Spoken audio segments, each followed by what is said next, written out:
కొంతమంది పోలీసులు లంచాల కోసం జనాలని మస్తు ఇబ్బంది పెడతారు కానీ అందరూ గట్లనే ఉండరులా. కొంతమంది పోలీసులు అన్నలు జనాల కోసం ప్రాణాలు సుతాలు లెక్క చేయరు తెలుసా. గట్లంటే ఒక పోలీస్ అన్నని మీకు ఈరోజు చూపిస్తా. ఓ మలక చూడుండ్రి.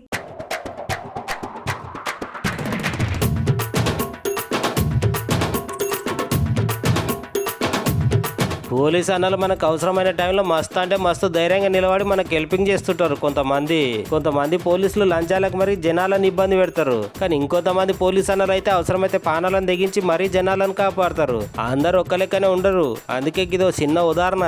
ఈ ముచ్చట వరంగల్ జిల్లాలో జరిగింది. ముచ్చట ఏంటంటే Warangal railway station under bridge దగ్గర ఛత్తీస్గఢ్ రాష్ట్రానికి చెందిన సోనానికి అన్న పానాలు ఇడవాలని చెప్పి పట్టాల మీద వండుకున్నాడట. ఎట్లయినా జీవి ఇడవాలని చెప్పి రైలు పట్టాల మీదకి వచ్చి ఎదురుగా రైలు బండి వస్తుంటే పట్టాల మీద వండుకున్నాడు. అయితే చూసిన ఎర్రరవి అనే ట్రాఫిక్ పోలీస్ అన్న వెంటనే దబా ఊరుకొచ్చి పట్టాల మీద వండుకున్న అన్నకి గాయంత పక్కకు లాగిండట. దీంతో అమ్మయ్యా అనుకున్నారు అందరూ. లేకపోతే ఎంత ఘోరం జరిగేది కదా. అన్న కాపాడిన వీడియో గాయంగా సోషల్ మీడియాలో ఫుల్ వైరల్ అయిందంట. ఇక చూసిన పైన పెద్ద సార్లు పోలీస్ అన్నని మస్తు మెచ్చుకున్నారంట. అంతే కదా మరి, ఒక మనిషి పానం కాపాడినంటే మాటలా చెప్పుర్రి.